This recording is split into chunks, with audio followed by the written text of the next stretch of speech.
Good evening and welcome into the number one group of six college football show on the planet. This is the Group of Five Guys, and our mission is to be the voice for the Group of Six football programs, the voice that the mainstream sports media we know absolutely refuses to be. We need your help to do that. Make sure you hit the follow button on all the social platforms at Group of Five Guys. Subscribe to the channel. Leave a 5-star rating and a review. Most importantly, share with your family and friends.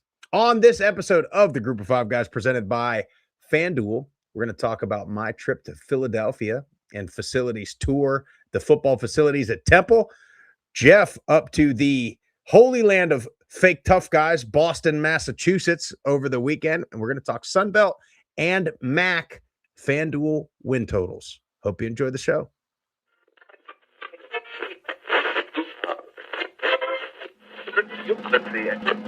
This is the Group of Five Guys, and we are coming to you live. They got Old Dominion week 3, and ODU is by no means a layup. Group of Five Guys told me that, so that has to be true. We looked at each other, we was like, Mike, the best place to be is a Group of Five. So I'm sitting here with the Group of Five Guys, right? Troy has won, it's been a winner, and it's a special place, so it's why you want the job. But it's a ton of fun to watch a guy go to the NFL from a Nevada or a Colorado State or a Middle Tennessee or an App State, and fans follow that kid. Those across there, you want to have this thing packed out, have the student section packed out, giving those guys hell on the sideline. I mean, that's part of it. I mean, win or lose, like we're winning the tailgate. There's no better place to be developed in this country than Boise State. Jeff, it's been so long, I totally botched that intro. I totally forgot what I was supposed to say. I didn't know what we stood for anymore. Didn't know our mission. Didn't know who we were sponsored by. Well, so I apologize. Too much vacation time, Sprouse. That's what. Too much vacation time, and then I come back from vacation, and I'm in the middle of rearranging my office / podcast space.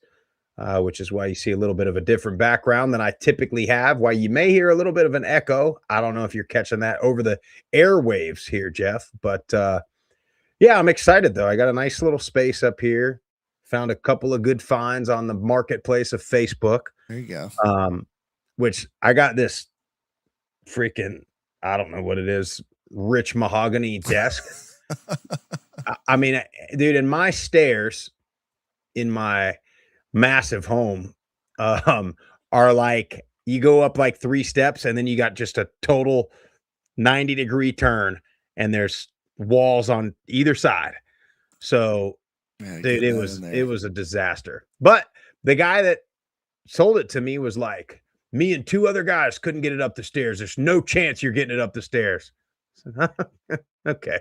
So you can funny enough that they found out later they go to our church, and I saw the guy in childcare. He's picking up his kid after service on Sunday, and I said, "Hey, bro, so I got that desk upstairs. Of course, see you later." Of course you did. Have a good one. But anyway, man, lot to talk about. We'll be back to our regular scheduled programming here soon as we keep doing these Wednesday night shows. And then once we get into conference preview season, we'll be going back to the morning shows 3 days a week, Monday, Wednesday, Friday. Not entirely sure on the time just yet, what we're going to do there. Probably going to be going the same time as we always do at 6 a.m. Eastern, just to do it live Monday, Wednesday, Friday. Look, there's just too many good players. There's too many good coaches. There's too many good teams, and there's too many fans that give a crap about these programs, and they deserve to get the full coverage. They don't deserve a, G6 segment every Thursday afternoon at 3 p.m. on ESPN, right? They don't deserve just, one little 30-second blip on the radar on week 7 when it's time to start paying attention. Yeah. All these teams deserve a piece of the pie here, Jeff, and we're here to give it to them. No doubt about it. And just full transparency, why we do the morning shows mainly is just because we both got 3 kids. They play sports. We coach them. Just I got 2 businesses. Sprouse just got a new job. Like, we want to do Group of 5 guys full time, but ain't quite there yet. So the morning shows work for the family life, and that's right. And honestly, it just gives us time to watch all as many games as possible. That way we get up. There's no games going on or anything like that. We got the numbers, we got the stats. We can talk about them, and like you said, Sprouse, just give all the teams and players to the best of our ability coverage they deserve. Yep. Well, Jeff, speaking of new stuff, I went up to Philadelphia last week for a little bit, which I could talk for this entire episode about the abysmal performance by the airline employees and the airport employees. But I'm not going to spend the whole show talking about it. But I do want to talk about my trip over to Temple. Had a short visit with the Owls. It was a Sunday night. So shout out to those guys for making it happen. Shout out to Austin for, hanging out late at the building, waiting on me to get this rental car and and get into town to go see the building. But I'll tell you, man, and we spent all last season, about halfway through the season, we caught this. We started seeing a trend, Jeff, of these teams in the Northeast of our great country, and we started looking at teams like Delaware, like Temple, of course, Army and Navy up there, UConn up there. You started seeing a little trend, a positive trend across the board, especially with teams like Temple, who have been down as of very near recent history. Now, it's not that long ago when Temple was, one of the top dogs in the Group of 5. So, we started looking at that and getting to spend some time up there in that building. And I didn't get a chance to meet Coach Keeler or anything like that, but you have conversations with other people about him, and you see, you kind of feel a certain level of energy in the building or in the community. And, Philadelphia is a city, like, whatever thought you probably have of Philly, like, that's what it is, man. It is like blue collar, Union City, like, it's a little rough. Hard hat, lunch pail. Yeah, this is a we've talked. I mean, I don't use it as a negative per se, but like when we talk about places like Memphis and Birmingham, like that's just what they are. And Philly is everything you could imagine. And one thing that you find out's been missing from Temple is just a little bit of Philly. You know what I mean? Mm-hmm. And it seems like when Casey Keeler got there, he said, guys, we've got to have the culture of this building match the culture of the community that we're in. And you start with the type of kids you recruit. You talk to people in that building and it's like, we were trying to go get kids from Florida and Georgia. They don't want to go to Philly. But you know who does? Kids from Pennsylvania. No doubt. Kids from Ohio, kids from West Virginia. Some of those guys that are, their parents are blue collar, their grandparents are blue collar. They've been up there, and there's damn good football up that way. And when you can get guys like that in the building, I mean, look, they play in the Eagles Stadium. I mean, Eagles fans, everybody knows about Eagles fans. Rowdiest fan bases out there. They threw snowballs at Santa Claus. Okay, so but now the Eagles are winning, so you start getting that fan base behind you a little bit. And the closest, Penn State is 4 or 5 hours away. So you don't have anybody like right in your neighborhood that you're competing with besides the professional team. So you get that thing rolling at Temple, but you got a chance to see the facilities. Again, it was a quick trip, man. I got in there so late after delay and a rental car.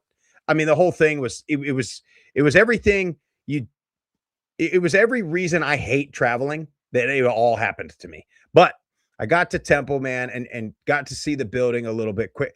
Football only facility, right? Love it. One thing, my favorite part, Jeff, and it was personal to me because their practice field is the full 100 yards, but then behind the goalpost, they have like another 30-yard field just for the O-line. Just the shoots and sleds over there, man. You got to have a spot.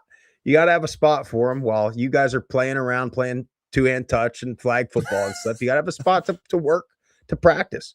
And but man, and then you walk around that building and it's got such rich football history there. Like, you immediately go, as younger guys, you go, oh yeah, game day was there 10 years ago, when they played Notre Dame. And then you think, we talked about linebackers a few weeks ago. We talked about Tyler Matakevich. He's all over the place.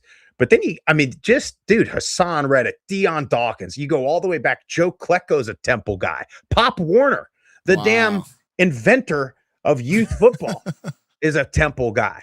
I mean, they just got history that goes back just a couple years and goes back decades and damn centuries.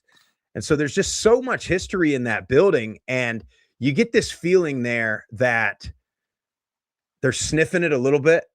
Like, we know the recipe now.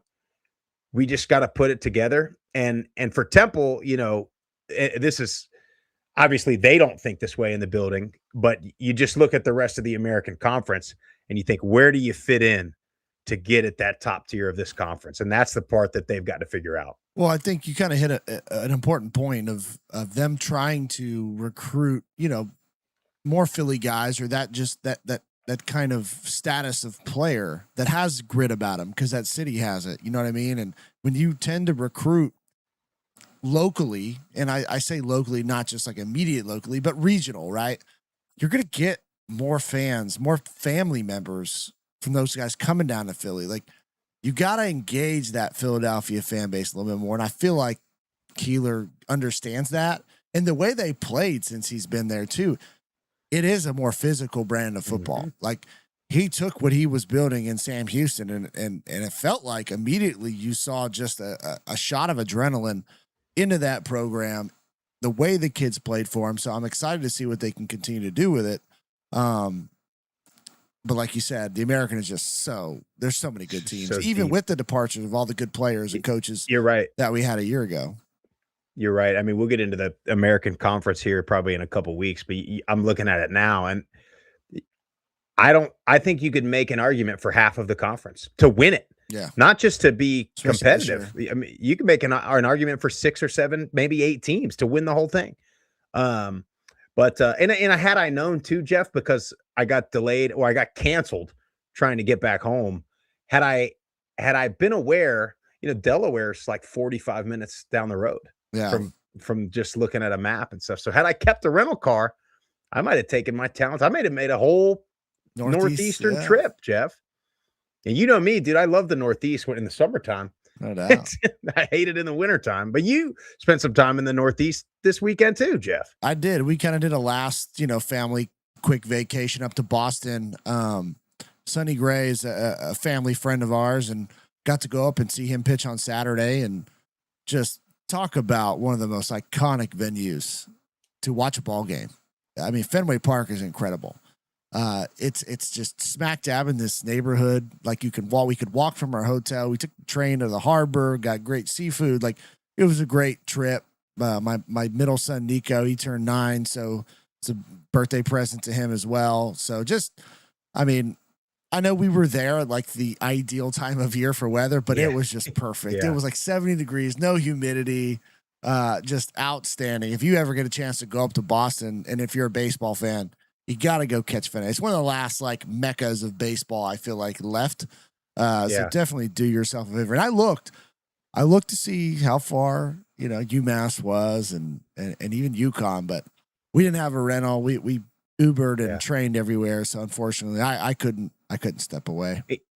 Anytime I think of Boston, of course, my immediate thoughts are the Celtics and the Patriots, who I hate. TD Garden too.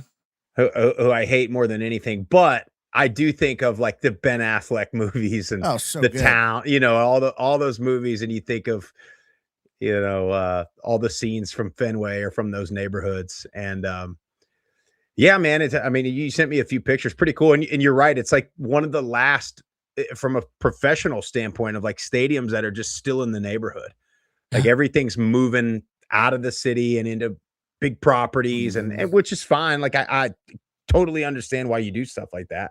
But Yeah. but it is cool when it's walkable like that. No, it was just the way it's set up is awesome. The last thing I'll say about it is I looked at Scarlet and I was like, this stadium holds about 37,000 people. It's not a big venue by any means. And I looked at it, I was like, could you imagine before they removed some of the seats at Johnny Red Floyd? This is about what it held. And I mean, and Fenway was absolutely cracking for I know they're in the wild card hunt playing the Blue Jays. It was an important series, but man, I mean, it's got to be close to being sold out. It's packed. It's awesome. Yeah. Love it. Well, my Marlins have just totally collapsed. I don't know if you've been watching. Okay, the 12 game losing streak. Now they won 2 in a row, so they're back. Climbing back to 500, but they were at a wild card spot, secured. They were in it, and they lost 12 freaking straight games. But anyway, we got to talk about Sunbelt and Maction a little bit. FanDuel win totals. We will start, Jeff, with the MAC. We'll go alphabetical order so we don't offend anybody. But leading off with Akron, 4.5, which is surprisingly is kind of middle of the pack, according to FanDuel, Jeff. Yeah, it was interesting. And I was like, this has got to be a schedule draw here. I mean, to me, they have a pretty rough schedule right off the rip. I mean, at Wake Forest, it's not like a crazy game, right? But you go at Wake Forest, you get Robert Morris at home, so you should be 1-1 there. At Minnesota, UNLV, and shout out to UNLV making the trek all the way up there. Get a home game. So the swing games for me, if they're going to reach that 4.5 number, is got to obviously beat Robert Morris. Your Eastern Michigan is a swing game. Kent State, UMass, that's 4. And I think that Eastern Michigan matchup is not an easy push either. So really it's like Eastern Michigan, you got to get another one. So Buffalo, maybe. I don't know. I think Central Michigan's going to be really good. You're on the road there. Mm-hmm. So I think FanDuel's got it probably about right. I mean, 4.5 seems right, but maybe they can make a jump. What's interesting because, as we talk about the MAC the last few years, I mean, you never get a repeat champion. So you always get a team that kind of jumps up out of nowhere and competes. And then you also typically will get a team that was supposed to be a contender. It's been NIU the last couple of years, really. Of course, they're gone now, but you always get one that you think is supposed to be good, and then they just can't put it together. And that's why you see the MAC the way it is. We joke about this every season when we talk about the MAC. Is 7.5, according to FanDuel, is winning the conference. And then, you're going to have 7-5 or 8-4 win the conference, but then you're going to have, 5-7 be last place in the conference. They're gonna be right there in the middle with everybody. Or everybody will be right there in the middle to see who jumps out. Ball State at 3.5, Jeff. Yeah, I mean, I feel about that's again about right. You just never know with how these rosters get rated. Number one, every single year. You've had coaching changes at several of these MAC programs. So right off the rip, Ball State's got to go on the road to Ohio State. They are one of the programs we talk about being physically different. So can you stay healthy through that game? That's the big question there. Stony Brook at home, you should get that win, I would assume. Then you're on the road at Liberty, on the road at Kent State. Toledo, you do get at home, but I expect Toledo to be atop of this conference. Northwestern on the road. Like, I don't see a ton of wins. Like, you play realistically outside of you miss Miami of Ohio on their schedule, but I see about 2 to 3 wins. I hate to just say that, but and here's the other thing about the MAC, but you can't count on this. You certainly, to be honest, you probably don't bet the win totals in the MAC at all for anybody, because you'll also get the team that's got 2.5 wins that's going to beat the team that's got 7.5 wins in a meaningful game on a Tuesday night in November, and it's going to throw this whole thing off. Because you're going to chalk up a win that you thought you chalked up before as a loss, and then vice versa for the other team. So, it's tough, but you're right. I mean, I'm not seeing more than 3 certainly for Ball State. And then Bowling Green, Jeff, here's my problem with Bowling Green is they might not have a win until October because they got Tarleton State to open up, who's no slouch. We know that. We saw them last year. And our guy Ty Nix is coaching the defense over there, which, by the way, I saw a video of Tyrone Nix, like an Instagram posted of Tarleton State. I mean, this guy was smiling and laughing and telling people good job and patting them on the butt. And when they made a mistake, he understood why they made the mistake. I said, well, that ain't the guy that was in Murfreesboro just a few years ago, Jeff. Not at all. But anyway, I mean, they go Tarleton State, they're at Nebraska, at Iowa State. They get the South Florida Bulls at home. They're at Miami, Ohio. I mean, you're October 10th and you play Sac State. So even if you beat Tarleton, I mean, you're 1-5. You know what I mean? And then it lightens up for you a little bit. You go Sac State, Ball State, Buffalo, but then you're right back at it with Western Michigan, Toledo.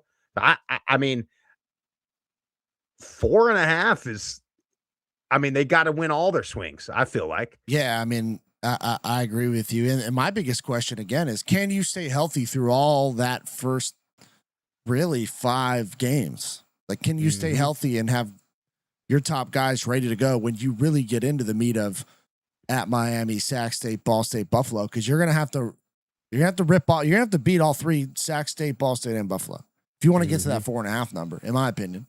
Because then I'll get Kent State down the line and then UMass to finish the year. That'll give you 5. But and then Buffalo's at 5.5. Buffalo, man, I wanted them to be so good last year. And I thought they were going to be really good last year, and they just weren't. I'm not sure how you don't take a pretty big drop off anyway. Yeah. So 5.5, I don't know. I don't know if that's a 500 team, Jeff. I'm not sure either, Sprouse, especially because I'm pretty high on FIU this year. To be honest with you, I think that's a game they were going to have to get to that 5.5 number. Now, you do play UMass, Ball State, Akron. Like, you got those towards the end, but you got to rip off a couple wins at the beginning. But they do play Albany and Robert Morris, so that you should have 2 there. Mm-hmm. So that helps. That helps that 5.5 number. Central Michigan, Chippewas, Matt Drinkle in year number 2. They went 7-6 last year. Jeff, kind of unexpected if you didn't spend any time talking to Matt Drinkle before the season. If you talked to Matt Drinkle, you thought, yeah, they can win 7, 8. They can win as many games as they want.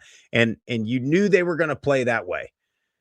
So now this year, you look at their schedule, though. I mean, what a non-conference for them. Yeah.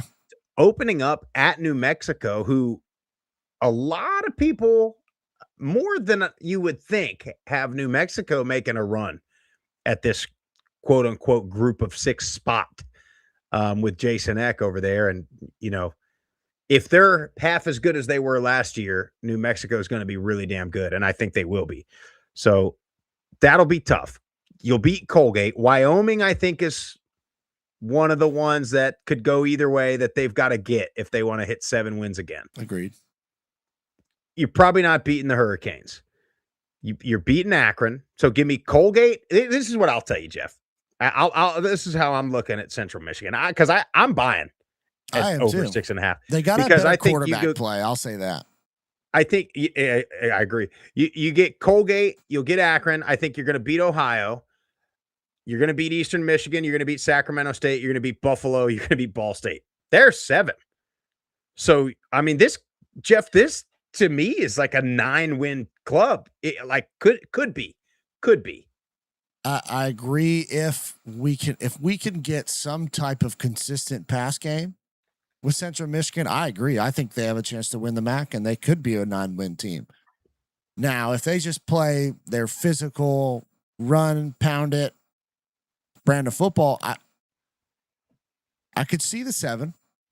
I could see it, but you can't slip up. You know what I mean? Like, right. You got to play time of possession. You feel like all the typical academy kind of type, rules and boundaries to get to that number 7. But man, if they can just push the ball vertically, because you're going to get man coverage because they're going to load the box on you. If you can just hit some go balls, some posts, off of play action. Look out, man. Chippewas. Yeah. Yeah. The challenge for them, right? You got to go to Buffalo, to Ball State to finish the year late, going on the road. That Buffalo game's a Wednesday night. By the way, I hadn't been thinking about this until just now, but because Central Michigan gets them at home, but going out to Sacramento for some teams is going to be a challenge. And now for Sacramento, everything on the road is going to be a challenge for them. But somebody going out to Sacramento that hadn't been out there, especially early in the season. Yeah.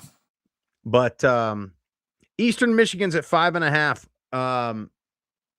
Again, I think this is another sort of middle of the road team. Could go either way. 5 or 6 wins is reasonable to me. Yeah. But I don't know about more than that. And then Kent State, Jeff, I'm surprised you didn't get there. I'm surprised you didn't want to pull their schedule here. It's a brutal schedule. It is brutal. And that's why I think that number is what it is. Because you get at South Carolina. Now, South Carolina is not Georgia, but, that'll be tough. You Wofford at home. You're at Ohio State. The key there is when you come back and you get Ball State at home and you get Ohio at home, can be healthy. How healthy are you? Yeah. And that's going to be the big problem for a team in Kent State that already depth is going to be a challenge, even in conference play. So you lose. I mean, you know how it is, Jeff. This is the conversation we've had with Coach Stock over the years. Is it's like a team like Kent State playing Ohio State and South Carolina. It's like you lose 1 or 2 guys on the line, like that, your season's over. Yeah. Because then you're getting your 7th and 8th, your 8th lineman, offensive lineman is probably a freshman or a walk-on. I mean, probably. Yeah, I would agree with that.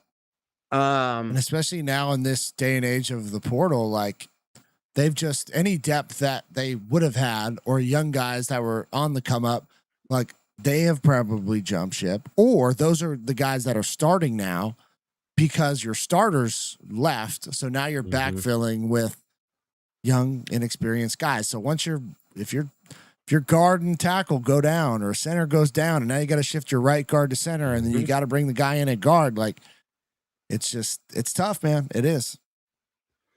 Jeff, can UMass beat Stonehill and Sacred Heart?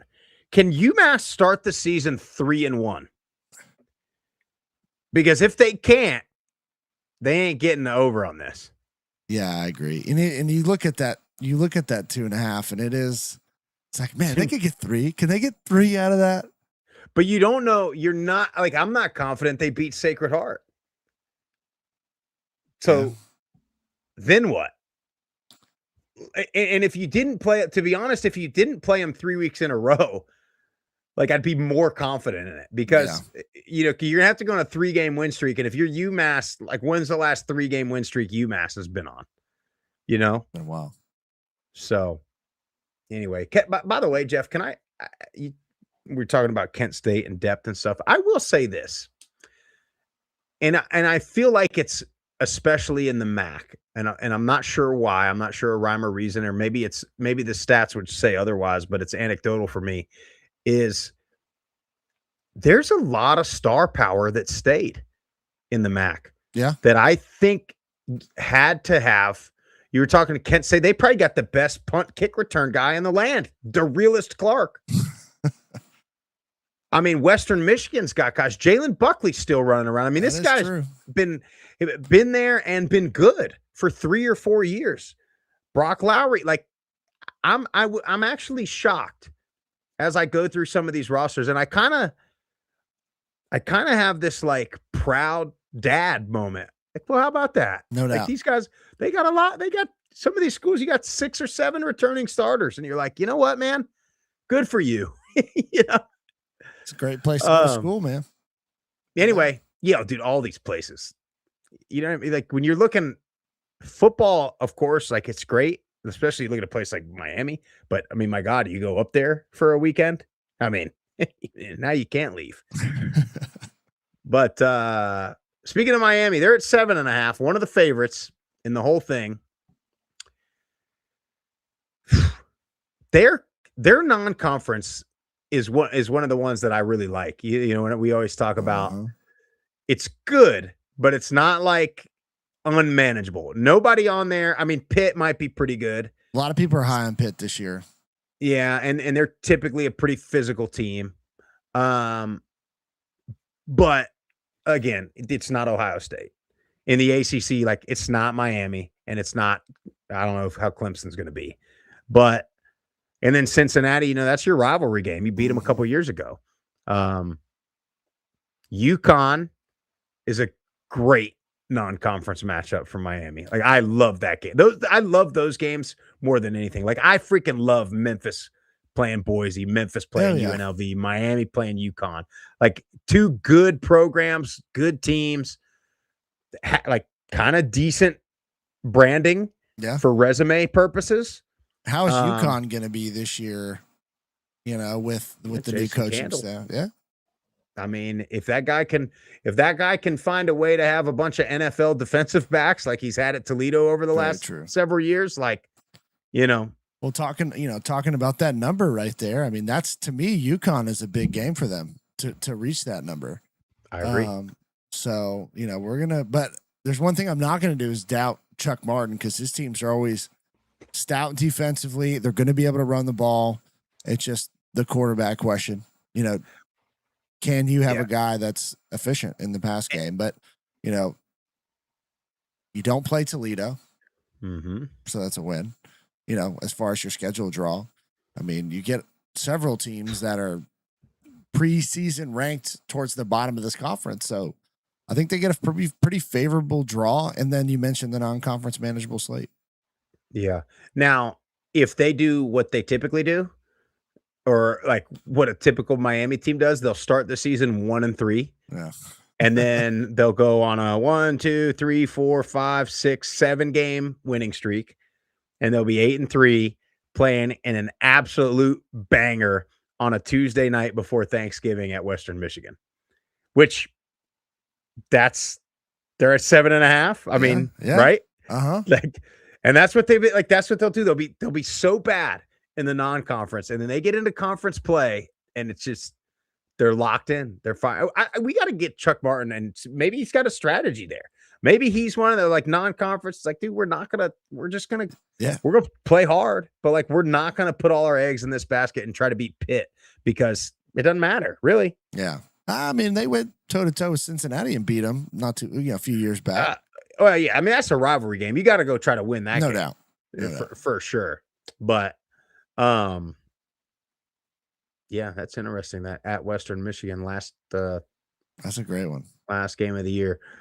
Ohio has another one of these non-conferences that I like a lot because they got 2 games in the non-conference. They're at 6.5 according to FanDuel, but they got 2 games in the non-conference that are like really good, solid test. Good group of 6 teams, good group of 6 programs. Jacksonville State's got some freaking non-conference road games that are like real tough. Yeah. You can go to North Dakota week 0. And you got to go to Jack State week 2. But Ohio going down to Mobile in week 3 at South Alabama. You know, that at Nebraska one. Nebraska ain't the 80s. No, it ain't. Or the 90s. You know what I mean? So, I mean, Will Compton's not coming through the door to save Nebraska. No, he's not. Right? I think you find out a lot about Ohio very, very quickly in the season. I'm not willing to probably bet on that right off the rip. Because they'll probably drop that Nebraska game. I think Jack State's going to be good, man. I do too. I really do. They're returning a lot of production. But that is a home game, your home opener. So maybe you get a little crowd juice there. South will be tough, man. I think I know on the road too. Yeah. So I mean, you could be like after week 4, you could be 1-3, but you could be 3-1. Yeah. Jack State, I think will be real tough. I think they'll be home dogs against Jack State. I'd imagine. Love a home dog. Yeah, I know you do. But their conference play. Who do they not play? They don't play Buffalo. They don't play Western Michigan. Western Michigan. It's a favorable draw. Yeah. You got to go all the way out to Sacramento, though. You can get you do got to go at Sacramento. Yeah. Yeah, I don't trust that 6.5. Like, we just got to find out who this Ohio team, like what their identity is going to be. You know what I mean? Like, what are they going to be without freaking Parker Navarro? Yeah. Just a lot of question marks. Yeah. There's not. I probably would stay away from that one. We're talking that team total over. Yeah, and then Sac State's at 4.5. I'm surprised they're at 4.5 in year one of this jump. Year one playing in the MAC. Their travel worries me. I agree. How are you going to handle that every time you got to go across the country? And then, look, I love where I grew up, and my Cali roots are sown pretty deep. I'm now, consider myself a Tennessee boy, but you get in at Central Michigan, at Ball State in October. Yeah. They did him a favor, though, by a lot of the November games, end of October, November games is at home for them. But when you get those Cali kids out there and it's cold, like bitter cold, they'll give you about a quarter, maybe 2. Yeah.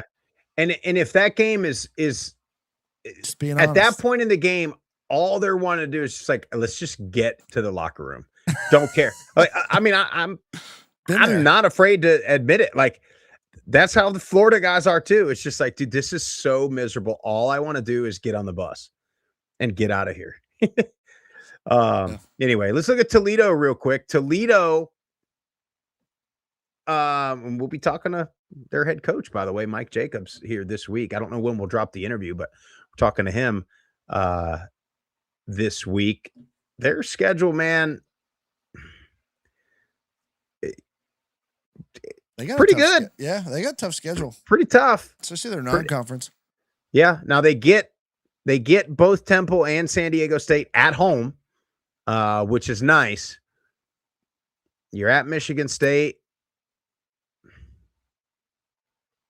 Conference play. They don't play Miami. I mean, what are they at? 6.5, 7.5? 7.5. 7.5 makes it tough. It does. 8 wins is a really good season for anybody, man. So yeah, I just think their non-conference slate is pretty difficult. Yep. At Michigan State, Temple at home is going to be a very tough dogfight of a game, and then San Diego State at home, like, it's also going to be a tough game. I know, the Aztecs are traveling across the country, but still, like, they're going to be a good team. So yeah, can you pick off realistically one? If you can pick off Temple and San Diego State in the non-conference, that's going to be you got a great shot at it. But I think you split those, to be honest. I agree. Western Michigan defending champs. Can we get a repeat champion in the MAC? Now their non-conference is tough. I mean, but dude, is Boise going to Western Michigan? Is that accurate, Jeff? Is the schedule that I'm looking at accurate? Let me make sure. Now you got me questioning my Canvas skills. You get the Canva. Well, copy and paste. Yeah, sure. They sure are, Sprouse. You see, don't question me. Saturday, September 26th, you say, huh? On the road, TBD time. That'd be fun, man. That'll be a cool game. It's gonna be an awesome game. It'd be a really, really cool game. And Western Michigan will probably be, because they both got that, they got that real one in week one. Yeah. And then Boise's got Memphis, I think, the week before that, don't they? Yeah. So Battle of the Broncos. Yeah, Battle of the Broncos. That's a good ball game. But anyway, you look at them at 7.5. I mean, I like Western Michigan a lot. I mean, I think, to me, at quick glance, like I think they are a heavy favorite to repeat. Just based on what they've got. We've been talking about the quarterbacks all off season. Sprouse, that it could very well come down to that Miami game. But then number, anyways, you're gonna have to play them again potentially, or you're gonna have to play whoever wins. Like, so who does Western Michigan not play? Who are we missing out on here? Ohio. Yeah. And there's another one, UMass. Okay, well, so they don't get much of it. Like, I don't know that Ohio and UMass are going to be in the mix there. But if Miami, if Western Michigan wins that game, who does Miami not play that they might have some weird tiebreaker with? Yeah. So, yeah, man. But I like. I mean, 1, 2, 4. I think they clear 7.5, Jeff. Yeah, they just gotta be that team in the MAC. That's the thing. Like, if they just do what I think we both believe that they can do, yeah, they're returning a lot of pieces. Obviously, defending champs. So yeah, I mean, I think they get 8. I do. Yeah. Well, let's look at the Sun Belt. Win totals presented by FanDuel. Pretty kind of top heavy. Just looking at it from a 30,000-foot view. James Madison, the overwhelming favorite. They're the only ones at 8.5. Couple teams at 7.5. The Cajuns, Marshall, Old Dominion at 7.5, and then Troy and Arkansas State at 6.5. Everybody else at 5 or below. The Sun Belt, a lot of I don't want to say a lot of unknowns, but just one gigantic unknown is what kind of, if any, drop off do the Dukes have? Yeah. Because if it's not much, sorry, everybody else, it's theirs again. But if it's, a decent little drop off, then you open up the door in the East for an Old Dominion, a Georgia Southern. Marshall is pretty loaded this year. I feel Marshall, like. Yeah. No, I agree, Sprout. It's just, I don't know. I just find it hard to believe that, again, like, I know they did it with Signetti to Chesney to Napier. I don't have the same feeling that I had when Chesney came in. I just don't. And maybe that's just me because being blinded by his time in Florida. Yeah. Have you been influenced there? Could but be. I've never really been a fan of the retread. Not that he's back in the same spot, but he's back in the same conference. And just a totally different personality as Chesney, and especially as Signetti. I mean, Napier is just a head down, work, methodical, systematic guy. Not much of a media guy, no sound bites. He's not telling anybody to Google him or anything like that. He's not. Weren't they doing the freaking belt thing and that was a Signetti staff, I think, against Troy. But I don't know. I mean, I guess I shouldn't say that. Like, he had the Cajuns humming, rolling. So why can't he do it again? I don't know. Yep. I just have a feeling like I just have this gut feeling that it's just not. The Dukes are going to be a really, really good team. I just don't know if they're as good as last year. Yeah. Well, we'll get to them. Just looking at their schedule in just a second. Let's look at App State first, 5.5. Man, what is going to happen in Boone? Jeff, I don't know, man. 5 wins. If you can get to bowl eligibility, I think that's a pretty good season. Yeah. If you get to ODU and Coastal and you don't win those 2, just going to be honest, because I know the Mountaineer fan base, they are going to be screaming. Like, Jeff, win those 2. Yeah. Jeff, they're going to be screaming. Like, East Carolina is going to be really good. Like, and I think East Carolina will be touchdown plus favorites against App at home. Charlotte's not supposed to be very good, and that's going to be like if App doesn't blow out Charlotte, their fans are going to be upset. If they don't blow out Maine in week 1, Yeah. like if they don't come out and just look good pretty quickly, they're going to be screaming. But then that's your problem is at East Carolina, at NC State, and then buddy, Old Dominion's going to be good. Coastal's going to be good. James Madison, Georgia Southern, like I know that's what I'm saying. Like if you're 2-2 going into the ODU game, and you're like, if you lose ODU and you lose Coastal, and you are now 2-4, is not going to go well. No, but we'll see. But I mean, 2-4. Because you got. I think if you're 2-3, that Coastal game, if it goes what you said, and you beat Charlotte and Maine, and then you lose to ECU and NC State, I think you're okay. I think people are I think it's fine. I think we're fine. But then if you lose to Old Dominion, who I think is going to be very good, then they're going to get antsy. And then if you lose to freaking Coastal because it's damn Coastal, it's going to be bad news, buddy. It's going to be bad news. And then you get James Madison at home, and it could either be you might be hoping for an interim head coach bump at that point in the season. No, I don't think from an admin perspective his job's on the line at all. No. But it'll get awfully loud. They'll be packing the stadium, and they won't be happy about it every week in Boone. That's right. But anyway, yeah, I'm having a hard time finding 6 wins, Jeff. I mean, I would say your Marshall game is going to be a swing game. You got to beat South Alabama to finish the year. I would say Marshall and Georgia Southern to me are the games that like you're going to have to win to get to 6 if you're going to take that bet. See, and I'm gonna potentially get some flack. I'll probably get Stu and Tripp texting me after this, Jeff. But like, I think Marshall and Georgia Southern are quite a bit better than App. Like, so I don't know that those are swing. Like, can they beat them? Sure.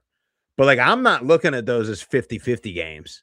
Like, no, like I'm talking about those are the games that they may be outmatched in, but they have to win to get that 6 number is what that's how, when I say a swing game, that's what I'm saying. Like, I agree with you. I think Marshall's really good. I'm not sold on Georgia Southern yet, but those are 2 games that I look on this schedule. It's like, you got to win those if you're going to get to 6. Now, of course, like you're going to have to beat Monroe. Like that goes without saying. Yeah. You know what I mean? Yeah. Yeah. But like, I say all that to say, I think this number might be high. That's what I'm really getting at, Jeff. I don't know. Anyway, I'm not out on the Mountaineers yet. No, I'm not out on them. And you're going to find out quick because they could go to East Carolina and put on a show. And then all of a sudden we're saying, oh, can App State win the East? That's very true. I don't know. Yeah, so I'm pretty high on ECU. Me too. Yeah, like everybody that you just said is a swing game, I'm pretty high on. They want to get that number. Anyway, Arkansas State at 6.5. It seems like that's about where they always are. Yeah. They find themselves at the end of the year, like in it. So that's probably about right. And then they'll beat somebody they shouldn't beat.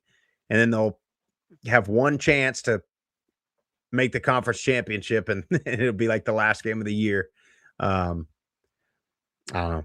Coastal's at 4.5, Jeff. I think Coastal's going to be a bit better. I hadn't dug too deep into their roster or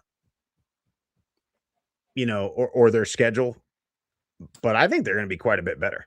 Yeah, I do too. I just think they somewhat, I shouldn't say like a crazy, draw, but I think on the road at West Virginia to start, that's going to be a tough one. On the road at Delaware in week 3, I think it's going to be a tough one. Mm-hmm. And you get Liberty at home, Georgia Southern at home, at Marshall, at they got ODU, they got the Cajuns, they got JMU. Like they have a tough conference slate outside of a few, but I think they're like you're gonna have to Yeah, I don't know. What's their number? 6.5. Feels a little high. Feels a little high for me. A little rich for my blood. Yeah. Where we at? Georgia Southern? Yeah, 4.5. Since I'm saying I'm not that high on the Eagles. I'm sorry. Here's Sorry, the Josh. problem. They're not. They got to stop somebody. Like they could win a lot of games if they could play a little bit better defensively. Yeah. But that's what I don't really trust. I mean, they should have. Max Johnson's a pretty damn good player. He's just been hurt his whole life.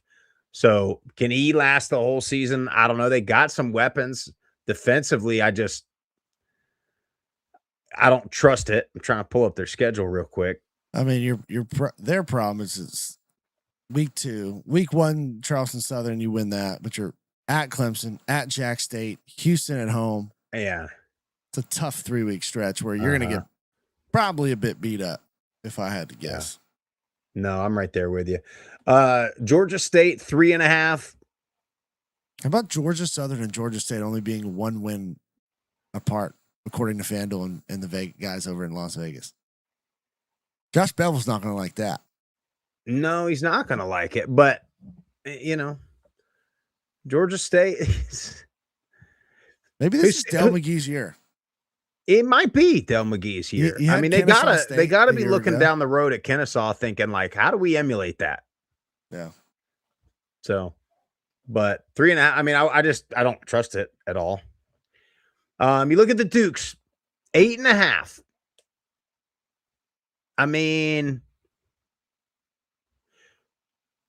no P4 opponents, which bookmark that because come December, that's what we'll be hearing about if James Madison ends up doing well. I mean, you get Liberty at home. Liberty surely is going to be a lot better than they were a year ago. I mean, I think they will be quite a bit better based on what they got in the portal. And I think you're going to find out about both of those teams week 1 right away. You're going to find out about both of them. Wagner, you'll beat them, the Seahawks at home. But then, like, that's a tough, like, at San Diego State, at Old Dominion, home versus Marshall, at Georgia Southern. I mean, those to me are all 4 toss-up games.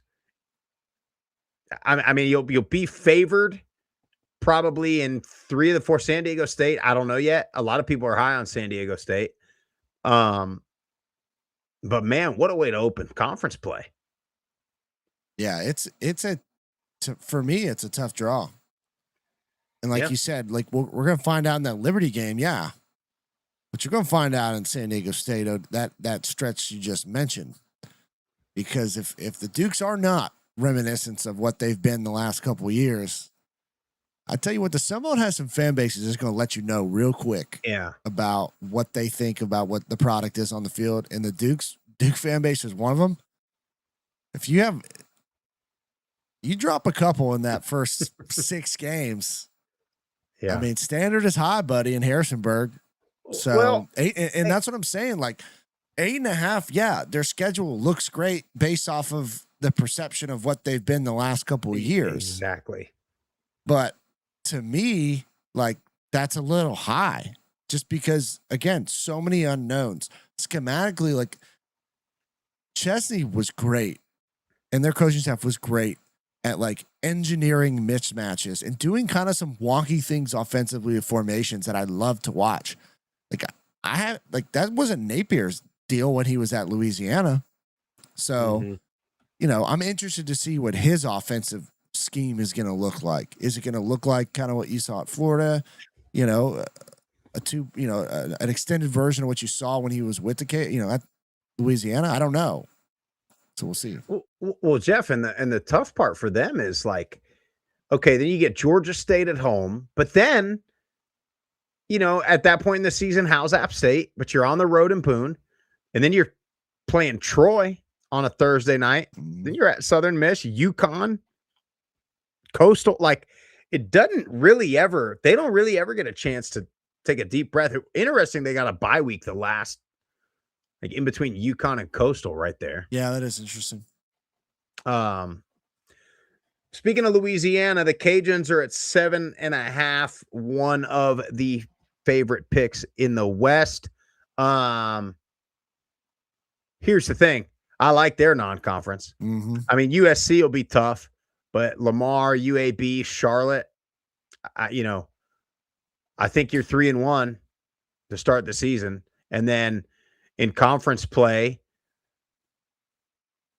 a couple tough ones. We don't know how La Tech will be in the Sun Belt for the first year, but Arkansas State, Troy, Southern Miss, South, no slouch there.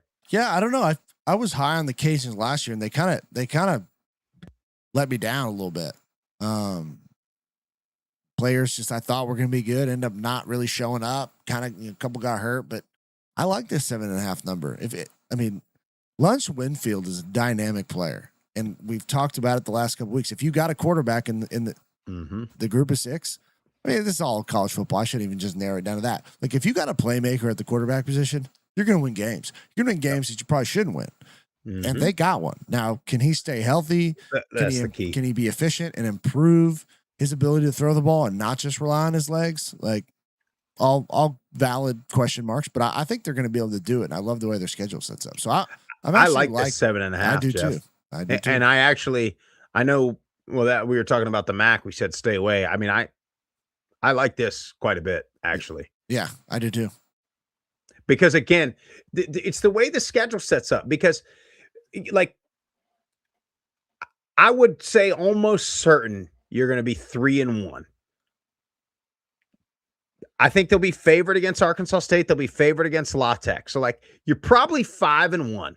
Like, can you find 3 other wins? Versus when you look at some of these other teams where you're like, you're probably 2-3 right there. Yeah, so then it's not, can you find 3 wins? It's you have to win 3. Like, and so, and then you talk about the confidence that you'll have if you start a season hot like that.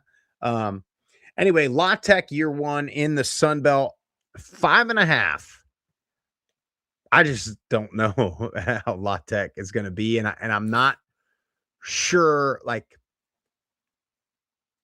how are they going to fit against some of these other Sun Belt teams? I have a feeling they're going to struggle this first year, to be honest with you, in the Sun Belt. I think it's going to be a bit of a transition for them. But the way they start the season is going to be brutal. I mean, week 2, you're on the road in Baton Rouge. Then you're on the road at Baylor. A lot of people are high on Baylor. Then you get Army coming in home. Like, you have 3 physical games, and then it doesn't let up. Even though you're at home again, Louisiana rolls into town. Mm-hmm. So, I mean, you have that 4-week stretch where, I'm going to be honest with you, I don't see a win outside of week 1 against an FCS opponent. How beat up are you going to be after that 4-game stretch? Because Army's going to take it, certainly going to take it to you at your knees and your defensive linemen. And then Louisiana's always big up front, and they love to run the ball. So, and LSU and I think Baylor kind of speak for themselves. Yeah. Marshall at 7.5, Jeff.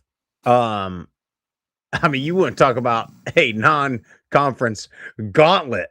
Yeah. Jeff, having the Blue Raiders come to town in week 2. Well, you can always chalk that up as an L, Sprouse. No, I actually, it's the exact opposite of that. I mean, Penn State at Penn State on the road, like, we'll see, really. Yeah. I mean, Penn State ended up not being very good last year, but you get Middle at home, at Missouri State, Gardner-Webb at home. So you're probably 3-1 again to start the season. Now you're kind of split. You're kind of like a balanced schedule for them in the second half of that schedule. At James Madison, of course, will be tough. I mean, that may be a freaking big time early season conference game right there. But then you get Coastal the next week, another big one. Yeah, see, the big question marks for me, Sprouse, in this conference, and it kind of always is, but, like, are we going to see an improved Coastal? Are we going to see South Alabama, like, be the team that I think we've both kind of felt like the last couple of years that they should be competing for conference, but they've just underachieved. Yeah. So, you you wonder if teams like the JMU Coastal South, JMU is probably going to be a tough matchup, but a lot of people might look at Coastal Alabama like, that kind of lightens up for them, but not if Coastal, right, and especially South, be the team that I think they can be. Right. Well, and then you're exactly right. And then on the other side of that coin is, what if James Madison just totally drops off? Or what if Old Dominion totally drops off? A lot of people are still high on Old Dominion, but you don't have Colton Joseph back there anymore. So, and then what if App becomes a 7, 8, 9 win team? Like, what if they end up being pretty good? So it's difficult to do these when there's so many teams that are like, you're just kind of at the tipping point. Are they going to really improve, or are they going to fall off the map, or are they just going to kind of stay steady and be okay? And week in and week out, you don't really know what you're going to get, which is what you've had with South and Coastal over the last couple of years. Well, all that to say, I think Tony Gibson's done a hell of a job. You get Del Rio back at the quarterback position. Anytime you have continuity there, it's massive. 5-7 a year ago. I think they get to 6 at least. I mean, 7.5. I don't know. I could see it. Because I honestly think Jeff, Marshall, they're loaded with all conference guys. That's what I'm saying. I could see Marshall. Marshall, in my opinion, should be competing for the Sun Belt. Yeah. I think, again, depending on James Madison, how far and if they step back, I think you could throw Marshall and Old Dominion and potentially a Georgia Southern in that mix. I'm surprised Georgia Southern's win total is so low. Maybe I'm just so blinded by my Statesboro infatuation of Statesboro. But Old Dominion, what are they at 7.5 as well? They're in that kind of second tier in the East there. Norfolk State, they got a freaking a solid non-conference at Virginia Tech, but Old Dominion has shown over the last few years, Virginia Tech and Virginia, they ain't worried about them. East Carolina at home. What a game that's going to be. East Carolina's got a nice non-conference based on what we've seen here. And then you get James Madison at home. 7, but they're going to be one where, unless they start like red hot, you're going to have to go on a 6 or 7 game winning streak in order to get to that 7.5. That's the problem with Old Dominion. And can they do that? Sure. Like, can they go beat Georgia State, App State, Georgia Southern, La Tech, Marshall, Coastal? Yeah. Lost your most important piece, in my opinion. Yeah, agreed. Like, Kojo was a dynamic player, dual threat kid who made so many plays with his legs off schedule that, like, the odds of you replacing that is slim. It just is. Now, maybe they got him, lined up, but I don't know. 7.5 with that big question mark at the QB spot worries me a little bit. Yeah. South Alabama is at 5.5. I think that's about right. They've been so every other week for the past couple of years that I'm just not really ready to claim either way on South Alabama yet. Although I am drinking out of a South Alabama cup. How about that? Jaguars. Southern Miss at 3.5. You got something on South Alabama. I do. So just hold your horses a second. Well, you don't have it in your notes, Jeff. I didn't. That's my bad. No, well, I mean, just peruse. Here's the thing, and this is just a caveat, or I don't even know, like piggybacking off what we said about South a few minutes ago. Mm-hmm. If they can be the team that we have thought they were the last couple of years, I do actually love their schedule, and I should have pulled this up. That's my bad. I didn't have that graphic ready, but you should get a win at Southeast Louisiana. Then you're on the road at Tulane. We don't know how Tulane's going to be. Like, I think they're going to be a good team. I think it's going to be a tough challenge, but I don't think that's a crazy, like, unwinnable game. Mm-hmm. Well, they damn near beat them last year. Exactly. And Tulane's a playoff team. So you go at the road Tulane, Ohio at home, very winnable. On the road at Kentucky, I like that game. Not saying I think South Alabama's going to win that, but again, like that's not one where you shouldn't be physically abused. Mm-hmm. Maybe a little dinged up, but not crazy. Then you get Louisiana Monroe at home, at Ark State, at Marshall. Like it definitely starts to thicken up towards the end, but just the way their schedule kind of sets up, I don't know. Maybe 6 wins. That's all I'm saying. Yeah. That's all I'm saying. Anyway, total whirlwind for the fans down in Hattiesburg. I mean, they got 1 year and one chance at success. Now, hey, they get Blake Anderson, has won this conference before. So, like 3.5, though, according to FanDuel. I just, like we were talking about with Temple at the top of the show, it's like where are you going to fit in this mix of teams for Southern Miss, and you just lose so much, just like you got so much last year. You got all those guys from Marshall coming with Huff. You lost them all now. Yeah. So so we'll see. Let's see about 3.5. Troy at 6.5, one of the favorites in the West. I like Troy quite a bit this year too. And as you know, Jeff, I have a little bit of infatuation with Troy as well. Went down there and watched the College World Series, but I like their non-conference schedule. I do too. I mean, Sam Houston, Alabama State, and at Utah State. Now, traveling out there to Utah State will be tough. Mm-hmm. Be very, very tough. And then at Missouri, like I'm over here thinking, like, if you're Troy, we're trying to beat Missouri out there. Like, we ain't trying to make it out healthy. Well, should have beat Clemson last year. Hey, that's exactly right. And everybody knows Troy tends to be one of those teams that, history shows they'll go up there and win that game or play them real tight. Now, the question is, you're at Missouri, and then how do you bounce back regardless of the outcome of that game at Utah State, traveling all the way out there the following week? That's something to worry about, because that could take you from being 3-1, potentially 4-0 to 2-2 real quick. Mm-hmm. And then now you're 2-2, 6.5 seems a little more difficult when you look at the rest of the schedule. But their conference play is they're at Louisiana. That'll be a really good game. Jeff, we got to get your ass to Lafayette, buddy. And that could be October potential. 17th. Could be something. The problem with Lafayette for me is there's not a good way to get down there. That's why you drive, dude. I drove it. I know, but it was a haul. Like it was a long drive. I know. I've looked it up. It's like 9 or 10 hours, which I'm fine with. I can do that. How far is it from like New Orleans? It's not that far, right? No, it's 2 hours, maybe. It might be further. I don't know. It is further. It is like you go through not through, but like past New Orleans to get there. I do remember that, dude. When you drive to Lafayette, you pass everything. It's oh, this is walking.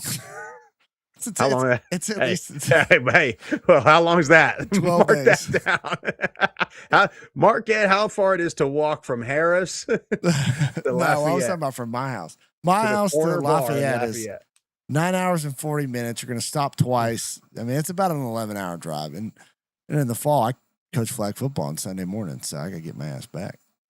Sunday morning, they do flag football in Murfreesboro. Mm-hmm. We're doing flag football. It's in the afternoon, though. I told him I wouldn't do it on Sundays unless it was in the afternoon. He said, yeah, we're in the afternoon. So we're doing baseball and flag football this fall. So it's going to be us too. Going to be fun. But yeah, I don't know, 6.5. I could see it. I like Troy. I do. Yeah, I like Troy quite a bit. They got a quarterback. And then Monroe, hey, man, it's tough sledding for Monroe. Has been. It always is. But, they had, what was it? It wasn't last year, the year before. They started out, 5-0. So you never know, man. You never know what you might hit on 3 or 4 guys in the portal or something like that, and you got a chance, Jeff. That's all you need. But that's it. We'll be getting to, so next week, we are going to do not necessarily, we're not doing an all group of 6 team, but what we're going to do is like a team Sprouse versus team Murph matchup, and we're going to draft our team. So it won't be like a first and second team. It'll be like a Sprouse and a Murph team. We'll see what happens out of that. We're going to do a little draft, 1 quarterback, 2 running backs, 2 receivers, something like that. 1 or 2 O linemen, and then same thing on defense there. So we'll do that next week. And then I think after that, we might be doing conference previews. So we got 6 of them to do this year. I know the Pac-12 doesn't believe that they belong in this group. Dude, well, it's so funny, Jeff. It's like every conference thinks the other one is worse. Like, obviously the SEC and the Big Ten think what they think. They think it's the Power 2 and that's it. Even though we know it's like the Power 3 in each of those conferences to kind of lead to what's actually the Power 5 or Power 4. But then, like, you got Rhett Lashley is complaining about, well, I mean, their strength of schedule. How do we know strength of schedule? But then last week, he's using the same sort of logic as he talks about why the Sun Belt shouldn't have been in over the ACC. Yeah. So everybody wants to do it. And then, dude, full transparency, some of the American fans were doing it last year to the Sun Belt.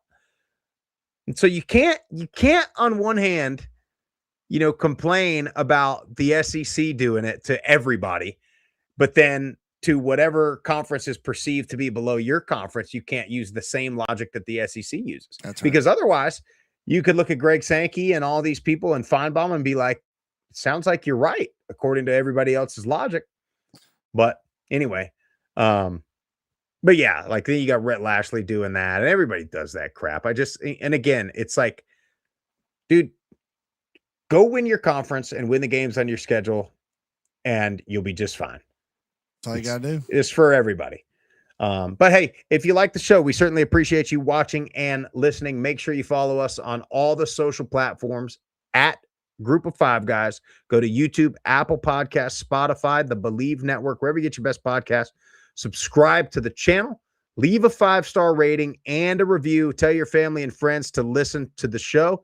This has been the Group of 5 Guys presented by FanDuel. We're out of here. We'll see you next week.